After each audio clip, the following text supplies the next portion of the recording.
What's going on, everyone? Welcome back after a long time off. It has been weeks, almost 2 months since we've made a video or put anything of substance out here on the channel.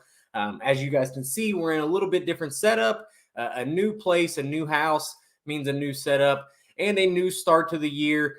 And above all else, a new start for John Calipari and his Wildcats. But we have some business to take care of first before we get to all of that, and we will. Shout out to Haley for being first on. I appreciate that. So let's just start here, guys, with some housekeeping things before we really dive into anything crazy. First things first, as always, cheers to you guys for being here. And like we start all of these things, keep subscribing. If you're not already, go ahead and subscribe. Over half of the people that watch my videos aren't subscribed. It's completely free. It takes nothing from you guys, just a simple click. Please do that for me. It means a lot, and it really helps the channel grow. I appreciate it, and you won't regret it. So please, if you haven't already, go ahead and subscribe to the channel for me. We're really close to 1,000 subscribers. As you guys can tell, we're less than 100. We're less than 75. So if you haven't already, go ahead and subscribe to the channel. While you're there, take a look at our membership tiers. I'm not going to go in depth with them right now. There's plenty of other videos that'll do that if you want to see the breakdowns, or you can just click on them. But there are 3 different tiers, all different payment options. So if that's something you're interested in, check those out as well. And of course, throughout the night tonight, if you want to be seen in the chat, if you want to contribute in any way, we do have super chat, super thanks, and the stickers you can put in the chat. Of course, you get priority response on all those comments and anything like that as well. So let's just go ahead after we got all that out of the way. I trust that you guys are already subscribed, but let's start with some football stuff here. Like I said, it's been a long time since we've really put out any video of substance here. So we missed the Louisville game. We missed the bowl game. So let's go over those really quick before we jump into the basketball, which is what I think we're going to spend the majority of the time on. Looks like we got a couple comments. Brett Chilton says him and his daughter Adeline are second. They are. Hello, Adeline. Hey, Brett. Hey, Liz. It's good to see you guys. Brett, I do owe you the shout out.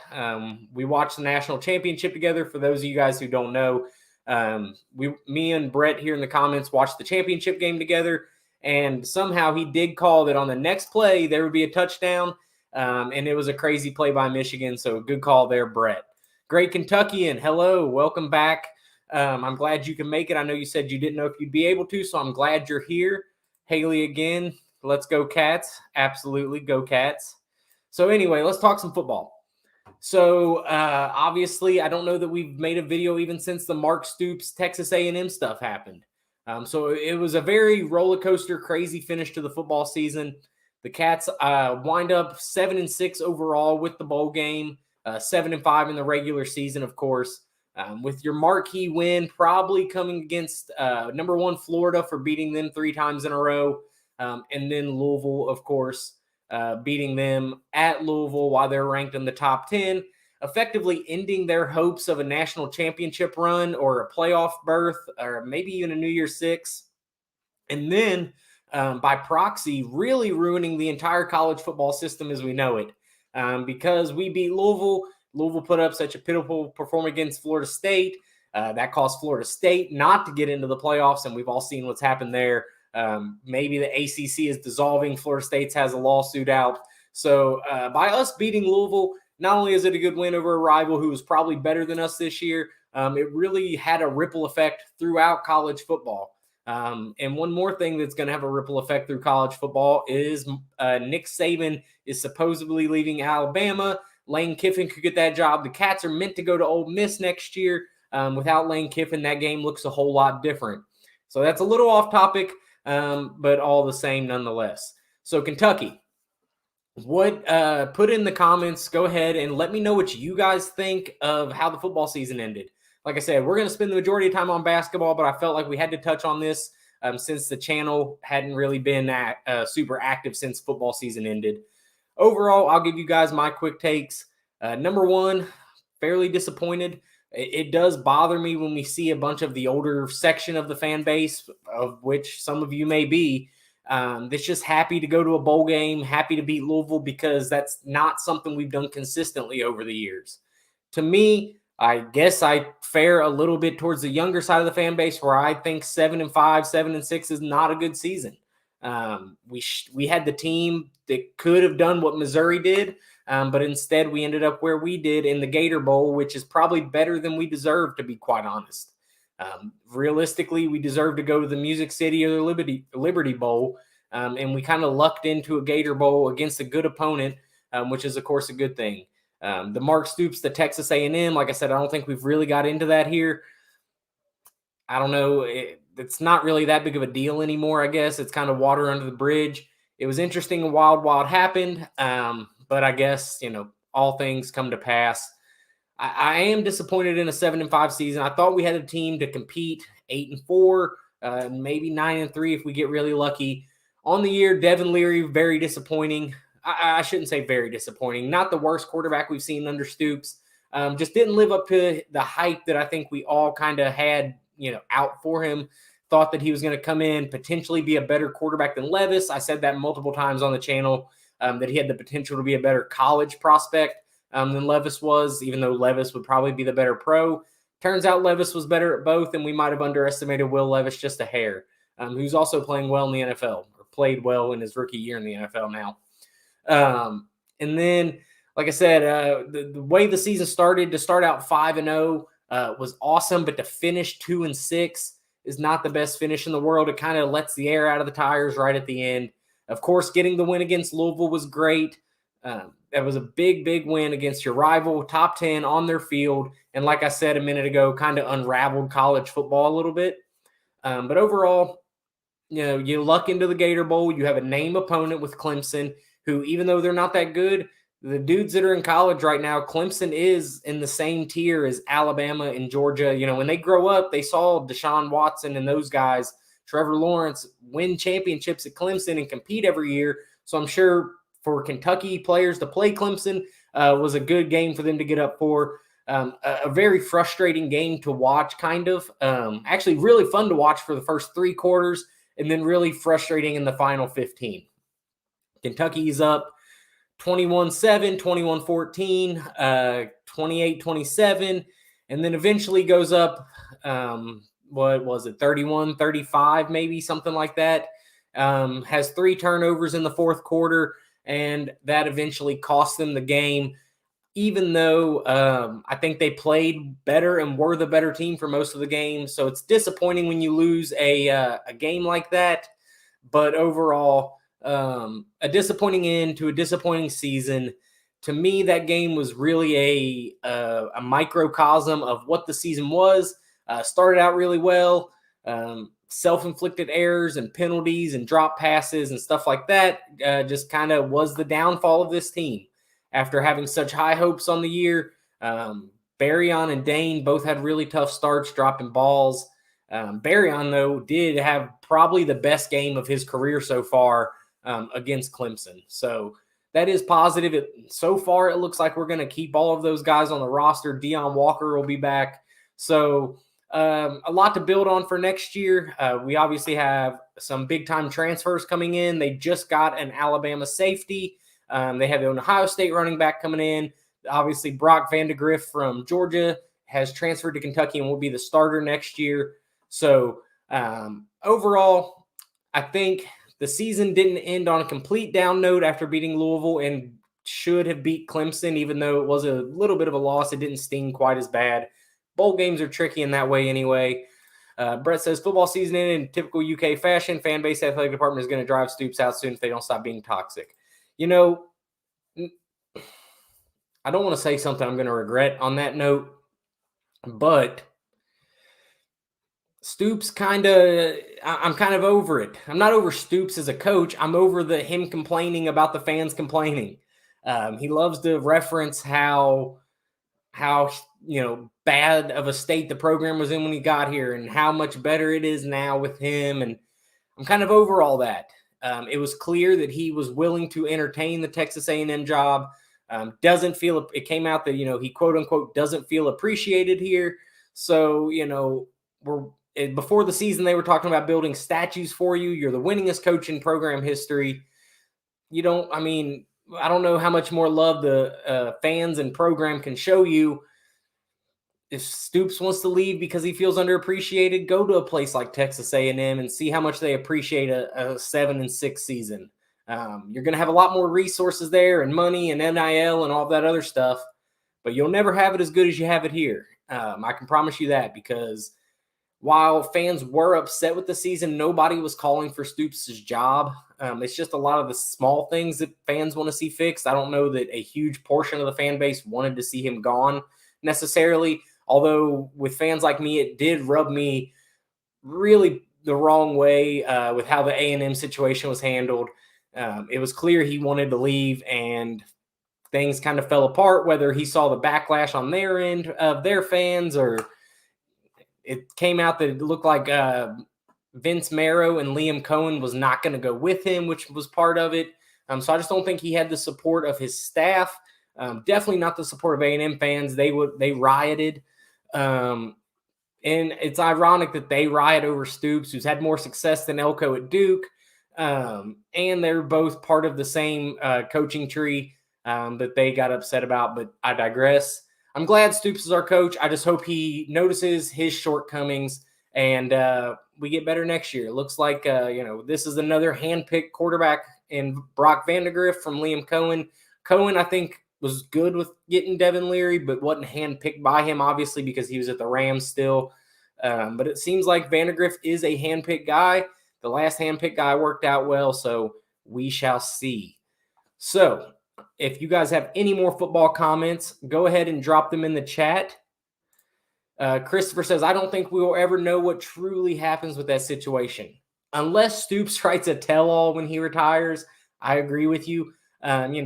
Everybody has their best guess. You can get on message boards, see some behind-the-scenes stuff. Apparently, he didn't fully accept the job, but by all accounts, had his staff went with him and the money was right and everything else, and the Texas A&M fans didn't riot, I do think he would be gone. I don't think I'm a KSR guy. I like KSR. I listen to KSR. However, I do think that Matt pushed the narrative that Stoops never accepted that job. And while that may be true, I don't think it's just as cut and dry as he told them no because he didn't want to go. So everybody's got their opinion on it. You know what they say about opinions. But, we'll see. We may never see, actually, like Christopher said. We may never know the full story on that, but that's okay. Some things we're not meant to know, and it's probably best we don't. So anyway, let's talk a little basketball. If you guys have any comments, go ahead and drop them in the comment section, either over here or over here. I don't know where it is for you guys. Go ahead and drop your comments. Tell me about the football season, your thoughts as we go ahead and jump into basketball. And if we need to come back to football, we will. But like I said, I want the majority of this thing to be about basketball because this team looks really impressive, and it looks like they're gaining momentum to make that Final Four run that we haven't seen in a long time. Final Fours aren't easy to come by, but this team is playing like one of the best couple teams in the country. All you need is one break in the tournament, and you just continue to be consistent like we've seen, and then all of a sudden we have a chance. So we are officially I think next game is halfway through the basketball season. So basically halfway through the season, 2-0 in SEC play. And I'm going to pull up the AP poll real quick because we had a lot of losses in the AP poll. So the other day, Purdue just lost, who was number 1. Number 2, Houston lost to Iowa State, maybe. Kansas lost at UCF yesterday. UConn ended up winning at Xavier. Tennessee lost to Mississippi State. And then, of course, we just beat Florida and Missouri. So 4 out of the top 5 teams lost. Of course, we are 6, so all top 5 teams are the only 5 ahead of us. So I don't think that we just jump to 2. I don't think it's that easy. I hope we do, behind UConn, obviously. I do think UConn probably jumps to 1. I don't think they punish Purdue and maybe not Houston a ton. I definitely think we leapfrog Tennessee. So at worst, it's going to be close because Kansas, Houston, and Purdue will all only have 1 or 2 losses, which is what we have. Kansas obviously beat us head to head. So how much stock do they put in that? Do they keep Kansas above us? If I had to guess, I think we jumped to 4. There's an argument we should be at 2 or 3. You just got to know these AP poll voters. They don't watch basketball, if we're being completely honest. So my prediction on the AP poll coming out on Monday, and this is assuming we beat Texas A&M Saturday, will be UConn number 1, Purdue 2, Houston 3, us 4, Kansas. I just said I'd put Kansas ahead of us, didn't I? Maybe we only move up to 5. And only leapfrog Tennessee. I find that hard to believe, though. Maybe they do leap us ahead of Kansas. I'm going to say it's going to be UConn, Purdue, Houston, us, Kansas, Tennessee drops to 6. That's probably my guess on it. Let me know if you guys have an argument for us to jump any higher. Let's see. Miles says 3rd or 4th. I think that's probably about right. It just really depends on which of those teams that lost. The AP voters are going to put us above. I don't think we jump Purdue. I would venture to guess Purdue only drops to 2 or 3, if that. Brett says Houston just lost. Yeah, Houston lost. Not tonight, though, did they? They lost the other day, unless they played again tonight that I'm unaware of. But yeah, Houston lost, but I don't see them getting punished very much. They were the only undefeated team. They only have 1 loss. Almost everybody else has 2 losses now. So I find it hard. I see it. I don't know that the AP poll voters are going to put us above Houston with 2 losses after Houston went this far undefeated. So you never know. Christopher says, just check Vegas odds, and Tennessee and Auburn still picked ahead of us in the SEC. That's crazy. That is crazy. I don't know how, like I said, man, you can't watch. I mean, I guess Vegas is a little different. Vegas only cares about the money. They don't care about, AP poll rankings and stuff like that.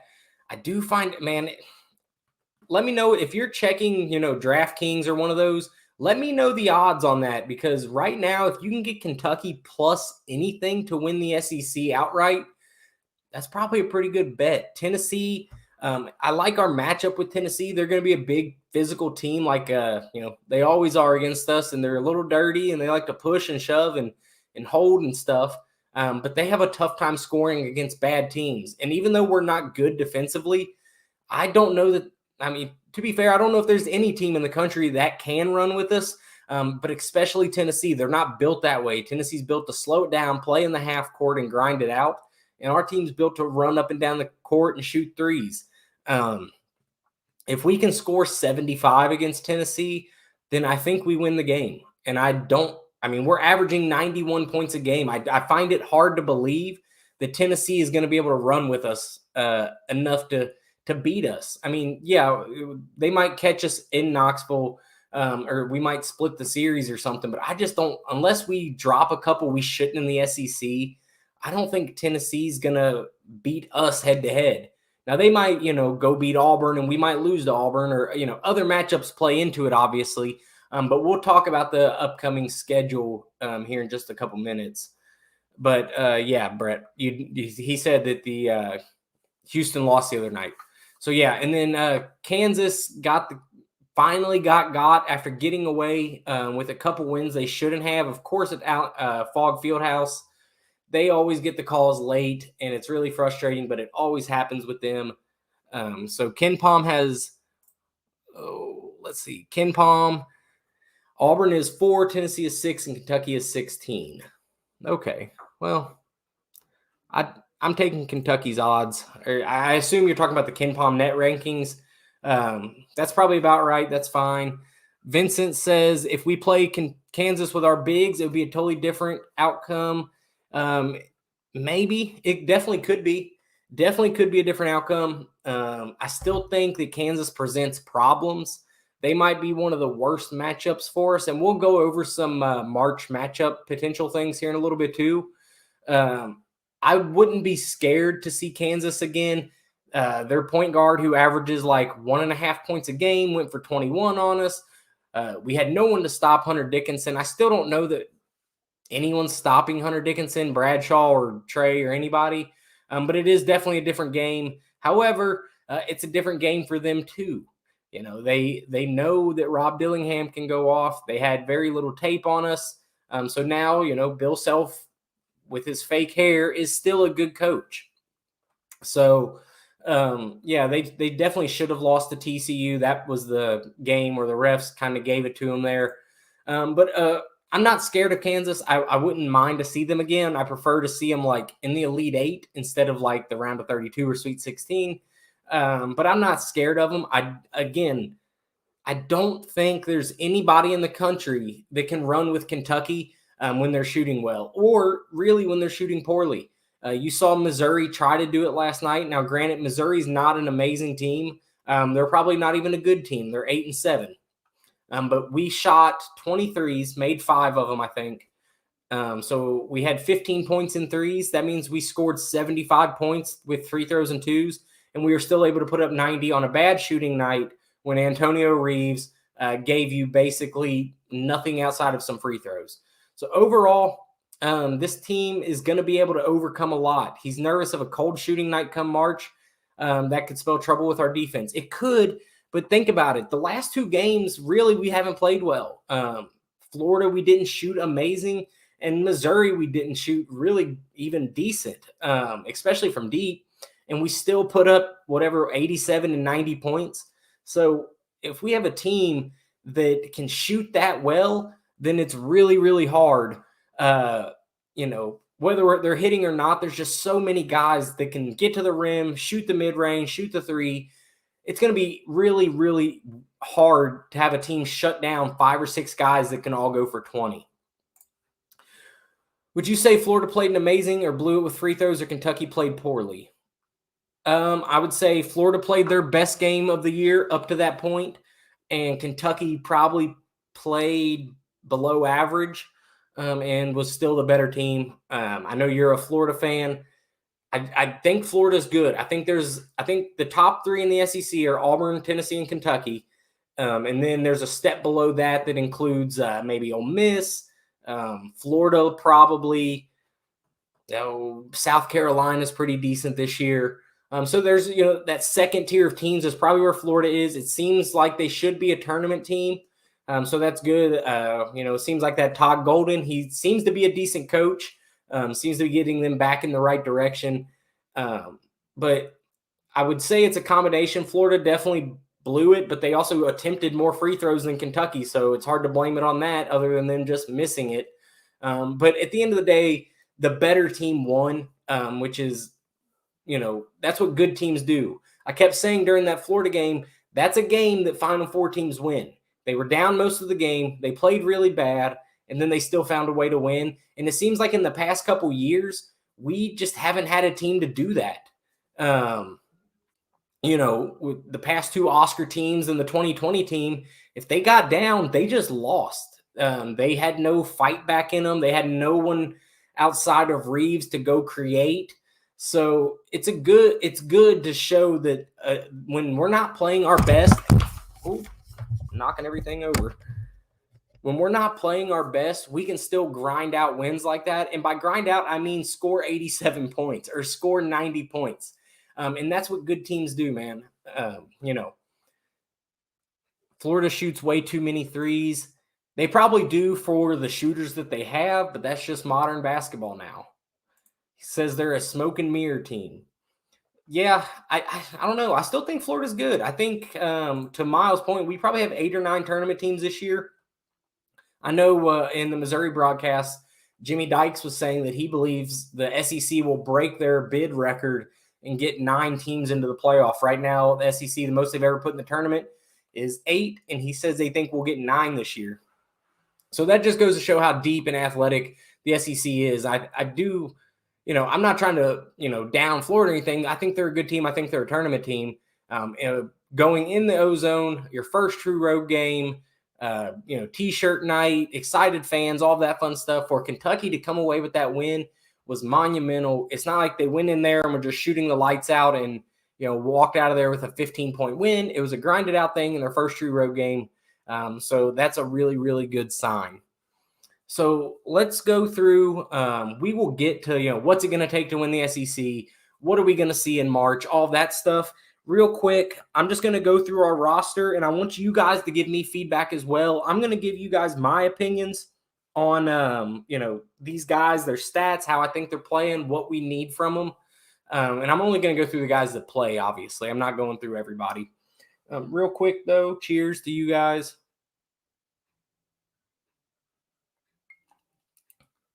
All right. So we'll go through the team leaders first. Starting off with points, Antonio Reeves averaging 18 points, no surprise. Trey Mitchell with 7.8 rebounds, no surprise.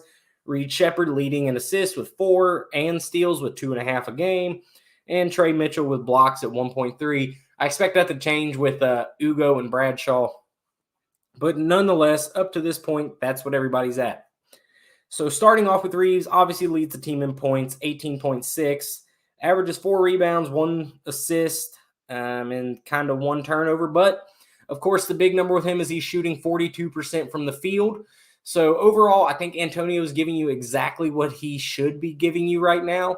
He's going to have cold nights like he did against, Kansas State and other guys. Let's see, Kentucky Bourbon. It is Kentucky Bourbon. It is not Basil Hayden. It is Monk's Road, I believe, from Log Still Distillers out in Bardstown. That's actually what I've had on the past few of these. That might be the last glass out of that bottle, though. So next live stream, I'll have a new one for you guys. But anyway, Rob Dillingham, probably the best 6th or 7th man in the country, maybe the best isolation player in the country, easily the most electric player in the country. He's averaging, 14 points, 3 rebounds, 4 assists, 1.5 steals, 2 turnovers, and 44% from 3. Amazing. If you're getting that sort of production out of your 6th and 7th man, you have a really good freaking team. And then you have Trey Mitchell, the veteran leader of the team, 13 points a game, 7.8 rebounds, 3 assists, 1 steal, 1 block, and 36% from 3. Again, a great stat. Wagner has finally come around. It's taken him way, way too long. But finally, with Florida and then Missouri, we have finally seen DJ Wagner start to come into his own. I've said this on the channel before, if you guys watch. We will only go as far as DJ Wagner takes us. And right now, he looks like he can take us pretty far. Early in the season, it took him a while to really figure. It seemed like every time he went to the rim, he was missing layups and just not playing well, not scoring. But that seems to have changed. So that's a really, really exciting sign. If DJ Wagner can produce like he has been, then this team is completely different. And we can go all the way. When you have a guy like him who, number one, is just a dog and refuses to lose, and number two is a type of guy that can just get a bucket whenever he wants. He doesn't have to set up a play. He can just decide that he is taking his man to the rim and he's going to beat him. And that's what guard play wins in March. It just does. Think about it. Zach Edey the past 2 years hasn't done very good, even though he's player of the year. Oscar the past couple years, even though he's player of the year, has gotten out of the tournament pretty early. Guard play wins in March. If you have better guards than the team you're playing, you will win in March. You will make a run in March. That's why you see these, FAUs and these smaller Cinderella schools make these runs, because they're guards and they have the freedom that maybe some more talented programs like Kentucky doesn't, where their coach says, hey, you're a good player. Just go. I don't care if you shoot it from half court every time. Just go. And they play loose. They play free. They play with nothing to lose. And their guards are better than these big school guards. And they win. And they make these Cinderella runs. And that's what makes March exciting. But anyway, DJ Wagner, super important. Glad he's finally playing well, was the point of that whole spiel. Then, of course, the fan favorite, the pride of the state, Justin Edwards. And I'm just kidding. You guys know it's Reed Shepard. Pride of the state. He's playing about 26 minutes a game, averaging 12, 4 rebounds, 4 assists, 2.5 steals, 1 block, 1 turnover, and shooting 53.6% from deep. That's insane. I saw a stat the other day, I'm sure you guys have seen it as well, that between Reeves, Shepard, and Rob, this is the best three-point shooting trio that Kentucky basketball has ever seen by average.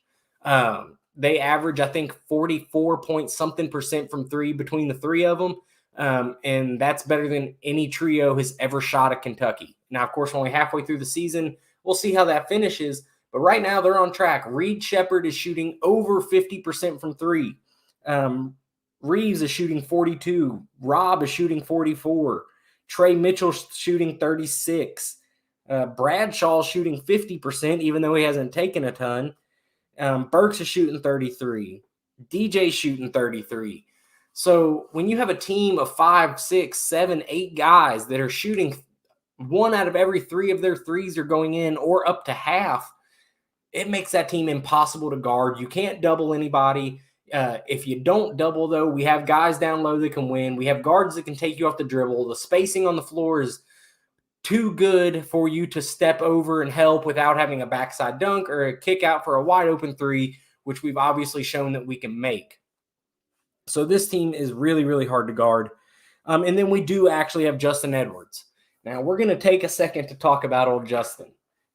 Nothing frustrates me more in these games than when Cal force feeds Justin Edwards in the post like he did the other night. Listen, we got a question. Let's see, and I'll get back. How's this compared to the rest of the country? You're talking about the 3-point percentage, I assume. I would challenge you to find a team that has 3 guys who combine. It's taken a significant amount, of course. You might have a team that has 2 guys that have shot one and made it all year, and then that boosts your percentage. But find a team. I don't know this exactly, but I have to imagine that if this is the best trio Kentucky has ever had, there's not many teams in the country, if any, that have a trio shooting that well for this season, of course. I don't know that for a fact. If one of you guys have the ability to look that up somehow, let me know. But I really doubt that there's another team that has a trio of dudes shooting above 44% from three. I would really, really doubt that. Definitely not a top team in the country that I can think of. I know Kansas doesn't because their guards don't shoot threes very well. Purdue doesn't even really shoot a bunch of threes with Zach Edey. Houston plays a similar style, but I don't think they shoot that well. I just think they're good players. Maybe Marquette, but I doubt it. They said Kentucky has the best trio 3-point shooters. I know they said it about like in Kentucky history, but I don't know about compared to, other schools currently.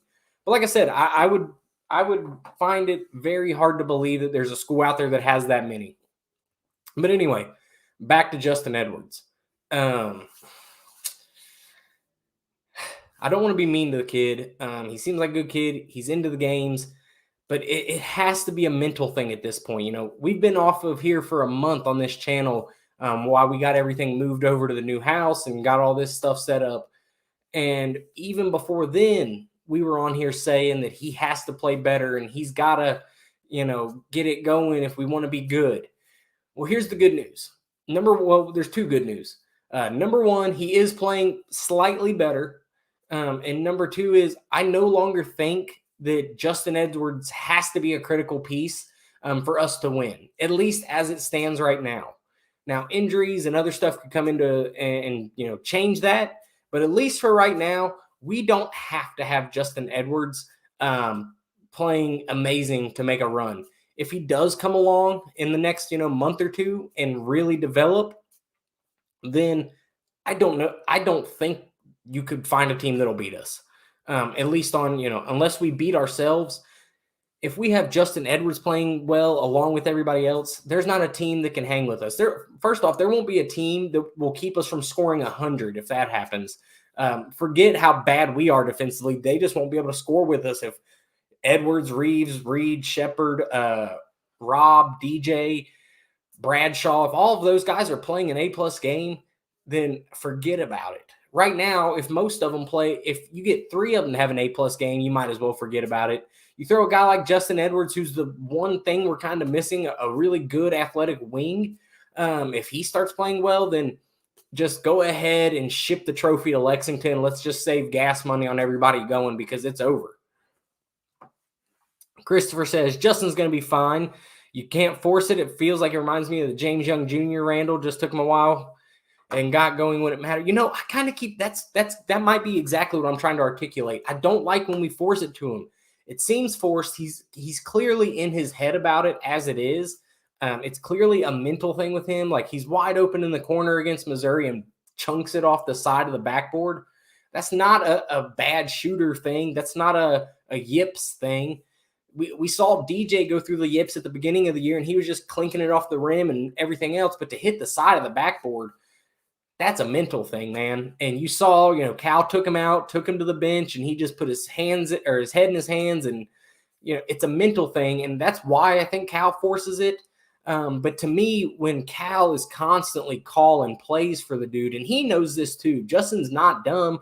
He knows that Cal keeps calling plays for me because he wants to get me going. And that makes him try that much harder. And when he tries that much harder, it gets that much worse.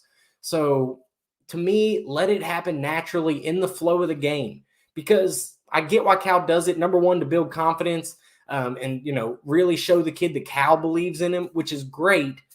But I just think it's counterproductive sometimes. And it's definitely a little detrimental to the team.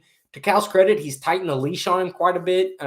So, when he is costing the team, Cal is quick to pull him, which is something Cal hasn't always done. So, shout out to Coach Cal right here. Shout out to him for the adjustments he's made and the philosophy and coaching style there. But it does feel like we're just one game from Justin Edwards just going for 25 or 30, and then it just clicks, and then we're rolling. And we got time to figure that out. We're halfway through the season plus the SEC tournament. So there's a lot of opportunity there for Justin to really get it figured out. I still think he will. I'm losing faith, but I still think he will. And when he does, I don't know how you guard us. I do not know how you guard a team that has the three best shooters in the country combined, a big like Aaron Bradshaw, a four like either Edwards would be or Trey Mitchell. You got guys like a Dew coming way off the bench to give you, the grit, the rebounds, the diving on balls. Ugo can come in and block shots. I don't know how you guard a team like that has so many options. At least you guys have Reed Sheppard. He's been playing awesome and feel like he has surprised everyone. Oh my God. Yeah. If you're not surprised by Reed Sheppard, you're a liar. No one expected that kid to come in and, have a crazy plus minus and be fourth in minutes. And before the season, I'm pretty sure I said this in a video. Go back and fact check me if you want. But I said I didn't know if he'd come off the bench. And, that was kind of the consensus. A kid from Kentucky, everybody rallies around him because he's from Kentucky. His parents played here. So, it was natural for fans to get overhyped. And I just kept saying, pump the brakes. Kids from Kentucky generally haven't worked out here. But I was so wrong about Reed Sheppard. And I think everybody was. I don't know that anybody predicted what he's become. But he is absolutely he's going to play himself into a draft pick. If he finishes the season like this, he will be a lottery pick, and we will not see him again.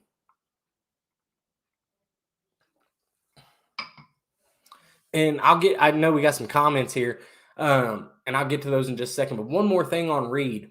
I know everybody wants him to come back. Everybody thinks he's a Kentucky kid. He wants to be here, so he will come back. But I'm just telling you, if he's a lottery pick, he's gone.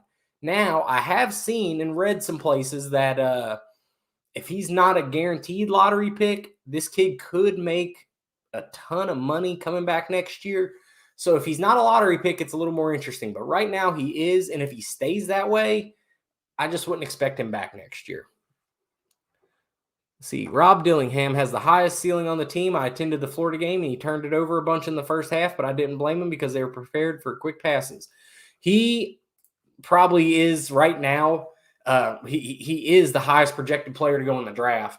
I don't know if I consider him the best overall player because he takes a lot too, has a lot of turnovers, all that sort of stuff. but he is really good.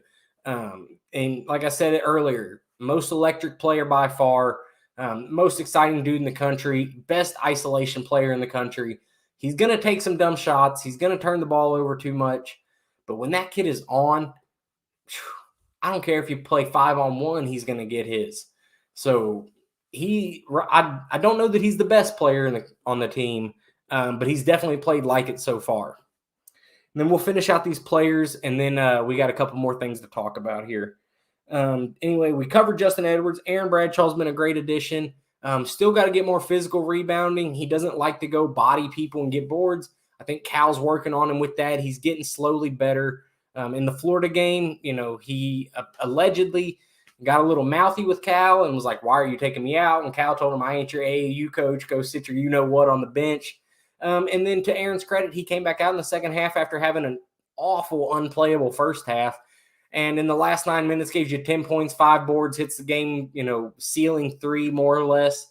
So shout out to him. A great way to, click and turn around. Cal even said in the press conference, in the past, when guys are having a bad game, they just have a bad game. But with this group, guys are having a bad game, and they, just like that, turn it around and have a great game.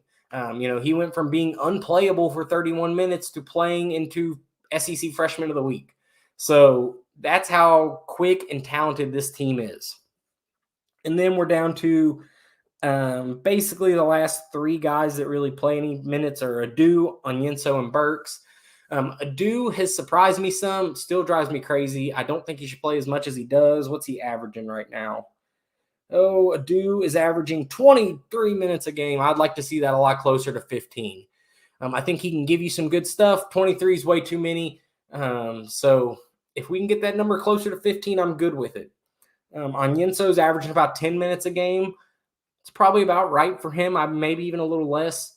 But Ugo has surprised me. I've never been. It seems like our fans rally around these bench guys for some reason, with Adu and Ugo specifically this year, which is great. Cheer them on, all of that fun stuff. But me personally, I cringe sometimes when they get in the game. But Ugo has really surprised me. He's played really well this year. Compared to at least what I thought. He's not the Naismith player or nothing, or not he's not going to be a Wooden Award winner or, any crazy awards, but he played better than I thought he would this year. So he's been a positive addition since he's been back too. And Jordan Burks doesn't play much, doesn't do a whole lot, has hands of stone sometimes, but he is a good scorer. So, he usually only gets in when we're up big, and I'm good with that. Anyway, moving on. Let's talk a little future stuff. What will it take to win the SEC this year?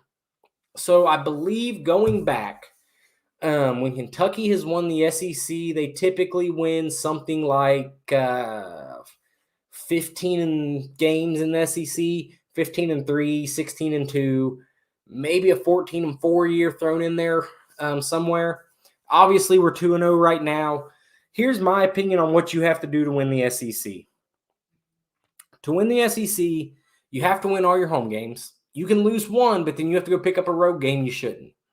So, here's our road games left. A&M, South Carolina, Arkansas, Vandy, Auburn, LSU, Mississippi State, and Tennessee. So, let's just assume we win all 9 of our SEC home games, or 10, 9, however many it is. Assume we win all our home games like we should. We should never lose at Rupp. Now, will it happen? I don't know. Maybe we have some tough games at home. But we shouldn't lose at home. SEC is not as good as we thought at the beginning of the year. The hardest game is probably going to be Tennessee. And we should be able to beat Tennessee on our home court. So out of the road games, you already got one with Florida, so that's good. Then you have A&M is a pretty hard one. Auburn's going to be really tough. And at Tennessee is going to be really tough. If you can just pick up one more of those and then win your home games, that puts you at 15-3, and you're rolling. We're in a great spot right now to win the SEC. Unless someone has a miracle run and goes 16-2 or something, which I don't think is going to happen because I don't think any team in college basketball this year is elite. Then I think we set up great to win the SEC. Let's see. We got some comments here. The team has all the talent it needs to win a championship. They just need to be aware of the situation they're in after a timeout. To Cal's credit, one of his biggest critiques is that he doesn't have teams prepared after timeouts. He doesn't run out of bounds plays after timeouts. He doesn't use timeouts. He tends to like to let his guys play. But from what I've noticed this year, it seems like he has done a lot more of all of those things. He had 2 amazing inbounds plays against Florida. And then the stat came out against Missouri, I believe, that said Kentucky averages more points when they inbounds the ball from under their own basket, whatever that phrase or stat is called. When they inbound the ball underneath their own basket, they average more points off of that play than any team in the country. So there's no team in the country that scores more off an inbounds play under their own basket than Kentucky, which is a great sign, a great testament to Cal after many of the critiques he's had over the past couple of years, one of them being inbounding plays. The past few games and honestly the whole season, he's kind of put those critiques or criticisms to rest. And then let's see.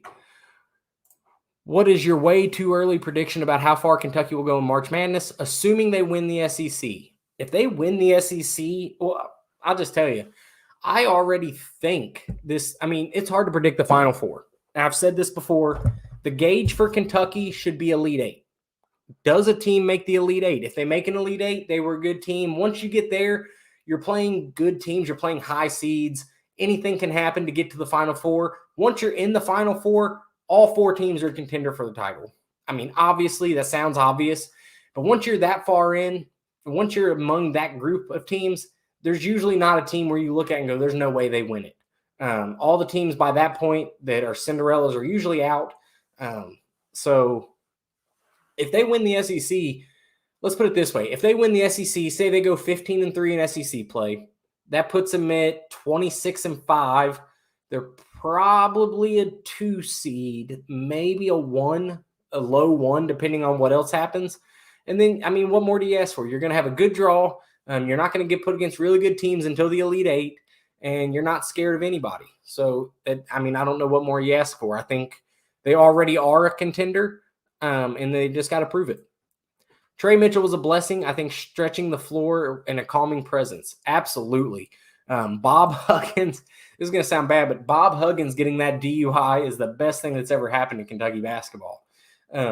Trey Mitchell falling in our laps like he did was huge. Not only just the way he plays, but a veteran presence that this team didn't have. They have Antonio, but he's not the vocal leader. It seems like Trey is the vocal leader of this team. We saw it early of him grabbing dudes, the teammates, and getting in their face, telling them, you got this, shake that off, whatever he was saying. Him just being that vocal leader was awesome. If you saw the, whatever they call it, the journey that UK puts out after big games, Trey Mitchell narrated the one for Florida, and he kind of talked about how when he did something in that game, he would heckle the student section or heckle the fan base. That way the students and fans would attack him and not the freshmen. They would yell at him and try to get in his head, not the freshmen, which allowed those guys to play free, which, assuming that's true, then what more could you ask of from a leader? Let's see. Who's your go-to guy with us having the ball with 8 seconds left down 1? My go-to guy, in order. Well, let me start with this. The lineup I want is DJ, Antonio, Reed, Trey, and Aaron Bradshaw. That's the lineup I want. Maybe if there's foul trouble or Rob is just playing really, really well, maybe you replace one of those guys. If you want to go small, you take Bradshaw out, put Rob in, move Trey to the 5. That's a really small lineup, though, and you have no defense. But just assuming all we need is a point, down 1, I'm going that lineup. I want the ball in DJ's hands. See if we can create for either Antonio or Reed an open 3 if we can.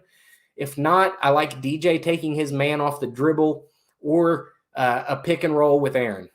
Obviously, Trey can shoot the ball as well, and he helps space the floor in that scenario.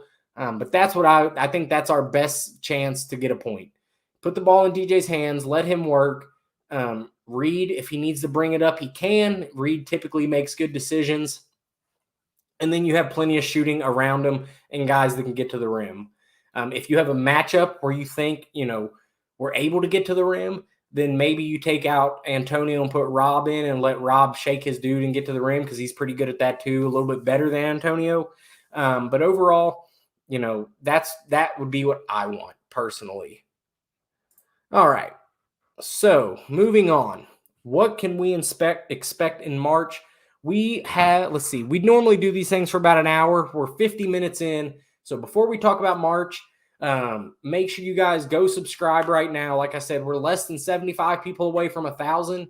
So go subscribe right now. You're not going to miss anything. It's a really fast click. It should be right here below, somewhere over here. Just click the subscribe button for me. It means a lot. It helps the channel grow. I appreciate it. I appreciate you guys for being on here with me, especially after a month off. It's been great. There's been a ton of comments so far. So let's finish this thing out strong. Subscribe if you haven't already. Share the video with your friends. It will obviously be up and posted on the channel after this. So share with your friends. Tell your friends to subscribe. Even if they never watch a video, subscribe anyway. Keep commenting, liking the videos. All the algorithm stuff help the channel grow, and I really appreciate that. And it is free to share on social media as well, guys. Hit the share button, post a link on Facebook, tag me, whatever. Post it on your Snapchat. Tell everybody that, it's a decent channel nonetheless, please.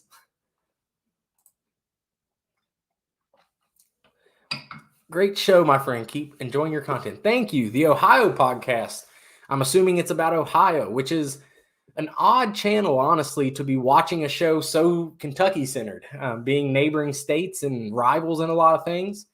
But it's good to have you here, Mr. Ohio Podcast. I do appreciate you being here. Thank you. And then let's talk a little March. So I'm going to share my screen with you guys here. I don't know how much you guys are going to be able to see. If it's blurry or whatever, just let me know. But this right here is the most recent update to Joe Lunardi's bracketology. This was on Tuesday. Obviously, things will change. Purdue is lost. Obviously, we already talked about all the teams that have lost. So all of this is going to change when it comes out again tomorrow. But as of right now, here is Kentucky. If you guys can see that, I don't know how clear it is on your all's end. But Kentucky is currently a 2 seed in Purdue's region. Now, out of all the teams that I don't really want to match up with, one of them would be Purdue. The other's probably Kansas, maybe Marquette, but I'm not super scared of them, who is also in this bracket. So as it stands, opening weekend, just assuming the higher seed moves on, we play Western in the first round. It'll be fun to play them. It seems like they like to give us a Kentucky school in the first round. We played Northern. We played Moorhead in the past. So that would be cool. Play Western, move on to the round of 32, where we would either get Iowa State or Nevada.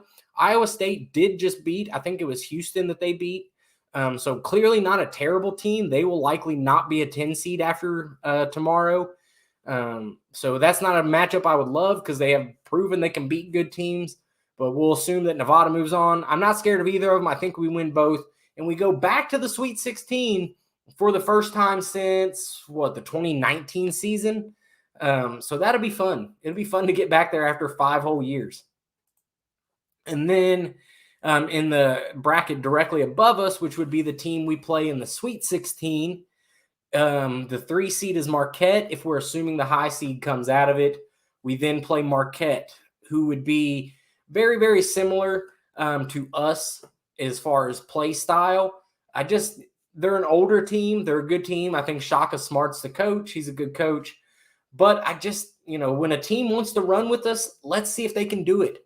As Cal said against Florida, they can't play any better. Let's see if they can keep doing it. I think Marquette has the potential to beat us, but they do exactly what we do, and I just think we do it better than them. Let's see, Mr. Ohio Podcast. It's about the Buckeyes. Been a UK basketball fan since I was a kid. Lots of friends and family from the Bluegrass. Well, welcome in. We're glad to have you. Used to be a Buckeyes fan when I was really young. Honestly, I used to be an Ohio State football fan, but then I realized I can't be a fan of two things. So Brett says, hopefully Kentucky doesn't get a 1 seed. There's a superstitious belief that it's bad luck to get a 1 seed. You can say that all you want. Give me all the 1 seeds. Give me every single 1 seed. It makes your life a lot easier in the tournament. But hey, I don't know, man. Let's see. Kentucky basketball is the basketball capital of the world. Just saying. I don't think there's any doubt about that. I think that's cut and dry. So anyway, like I said, I think Marquette plays a very similar style to us, and I just don't think they can do it as well as us. So while that is a team that could, give Kentucky problems, I just think they would have a hard time keeping up with us, even though that's kind of what they do. And then, you never know. Maybe they get upset by FAU, and then I like it even more. And then you play whoever comes out of this top bracket up here. Obviously, the 1 seed in this situation, which will change, would be Purdue. But the 4 seed is Oklahoma. Outside of Purdue, no one in this top bracket scares me in the least bit. I don't love playing Purdue because of Zach Edey, and they do good, the exact opposite of what we do. So it would be two completely different styles. But like I said earlier, what's the past few years shown us? Basically that traditional bigs don't work in college basketball anymore is what they've shown us. So, of course, all of this will change tomorrow. We will likely not be in Purdue's bracket, even though they'll likely still be a 1 seed. So it's going to be interesting to see exactly how it all plays out. We got a lot of time left, obviously. But let's just talk about expectations. This team, Cal talked about this before the season started. We have not been Kentucky good in a long time. And I think this team is finally Kentucky good. A Kentucky good team is not a team that is only good in March. It's not a team that has one SEC tournament win in the last 4 years. It's not a team that hasn't seen the Sweet 16 in 5 years or a program. Kentucky good is good from start to finish. They're a contender all year, and then it's a team nobody wants to see in March, which is exactly what I think we've done this far and will be going forward. This team right now, I think, is a fairly solid 2 seed, barring something crazy or a bunch of crazy losses. I think we've kind of built our resume enough to negate the UNC Wilmington loss, and then we just can't blow it. Kind of, we're on a good pace right now. We'll see how we do against A&M Saturday, and then kind of just see what happens going forward. But right now, it's hard to predict the Final Four. Because that's just a crazy thing to predict. As crazy as the tournament is, as hard as it is to get there, Final Fours are not, even for the best programs, which Kentucky is, it's hard to predict a Final Four. I do think this team is Final Four good. I think they're championship level good. I don't know how, but if it's possible at all that they get better on the defensive end of the court, then it's a wrap, man. This team is Final Four good. They're only going to get better, too. We got to remember, we're still only halfway through this basketball season. Our team is the real deal, no doubt. Just can't beat ourselves. See, that's going to be the biggest thing. These guys don't have experience in the big games. They're still learning to play at Kentucky, let alone play for Kentucky in the NCAA tournament. But I do think it's important that Cal makes a run in the SEC tournament. I don't think it'll be a good time for Cal if we lose in the SEC tournament before the final day, which I do think we will. I don't think the SEC is all it's cracked up to be. Let's see. I don't see Purdue, Kansas, or UConn making the Final Four. I don't either. Kansas isn't going to get the calls that they get in the NCAA tournament. I don't think their guards are super good. Dickinson, I believe, is it McCullough that's their other really good player? They got 2 or 3 guys that are really good. And then UConn, I haven't watched UConn this year. Everyone says they're good, but not as good as last year. UConn's either a team that, when they get in the tournament, they win it all, or they're out by the Sweet 16. So we'll know in the second weekend what's going to happen with UConn. Purdue, until they can do it, I don't believe it. I think the last 3 years they've lost to like a 13, 15, 16 seed. So until Purdue makes a run, I have zero trust that they get anywhere in the tournament. Let's see, struggling guarding the perimeter, but Cal will get them fixed soon. See, I disagree. I just think this team is bad defensively, and I don't think you can fix it. They just can't stay in front of their guy. And it drives me crazy, but it might not matter when you score 91 points a game, because not many teams can do that. Even on bad shooting nights, we score 85 to 90, and I just don't think other teams can overcome that. Do you think this team is better than when Anthony Davis and Michael Kidd-Gilchrist played? Ugh, define better. It depends on what you mean by, what do you define as success? Are they more talented? Probably. Do they have a player as good as Anthony Davis? Probably not.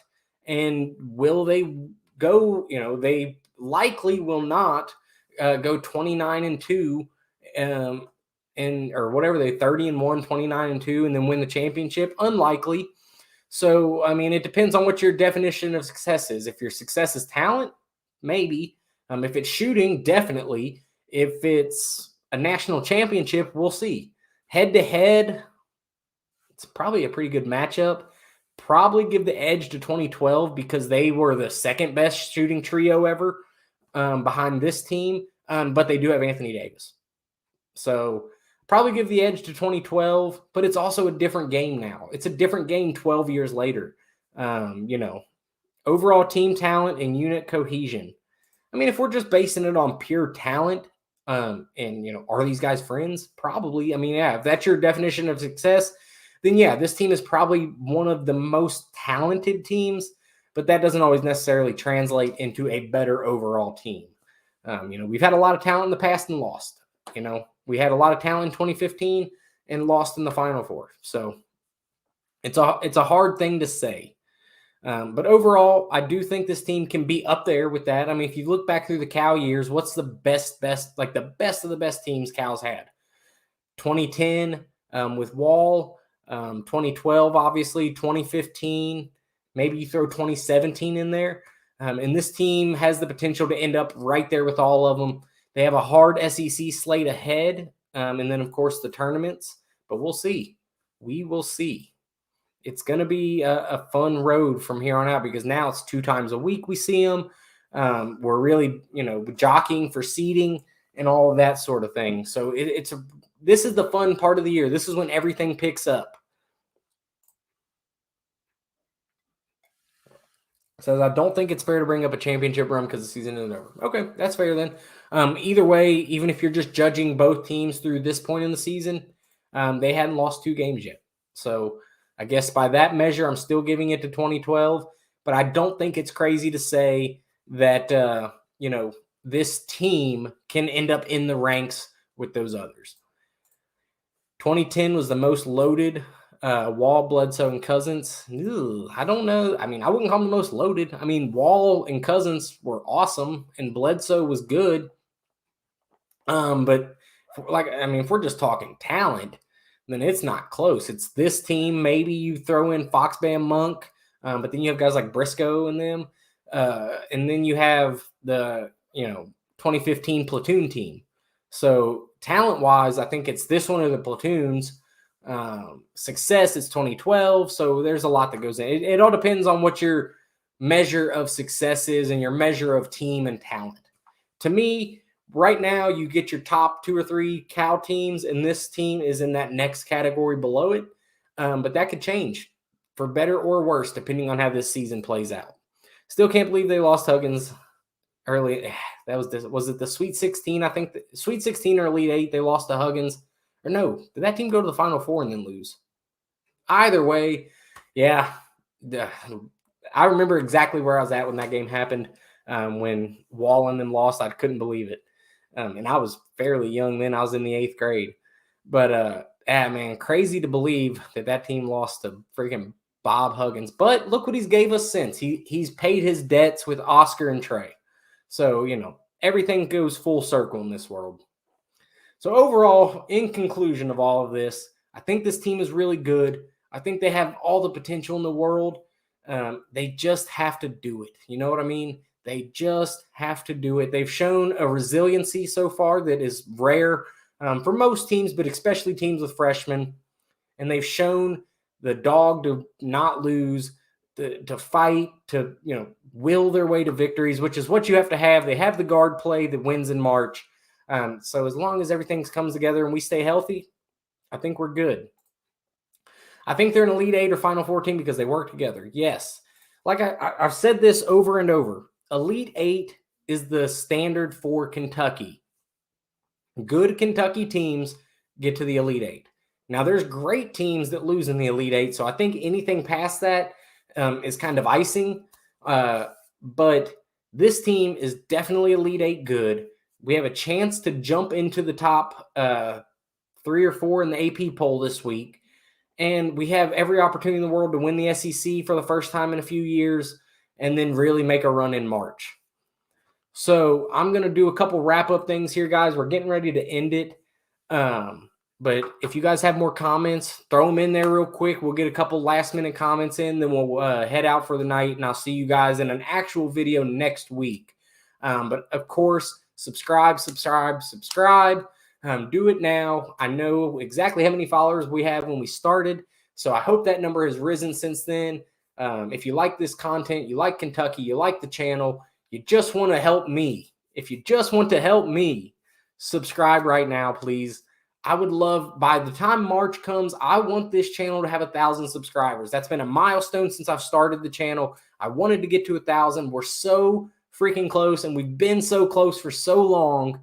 Just help us get there. If you're not subscribed, go subscribe. By the time Kentucky plays in the Final Four, this channel should have 1,000 subscribers, and it's going to be up to you guys to make that happen. So please, please do it.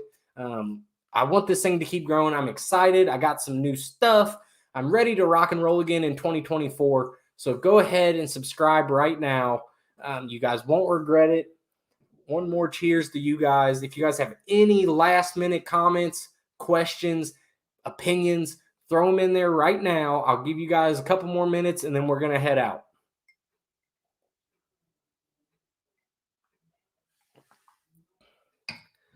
All right. I don't see any coming in, so I will end it here, guys. Thank you guys so much for watching. It was a great return.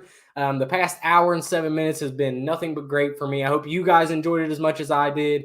We're going to have a great basketball season. We have a lot of content coming out, so be ready. Subscribe, notification bell, all that fun stuff, and I will see you guys next week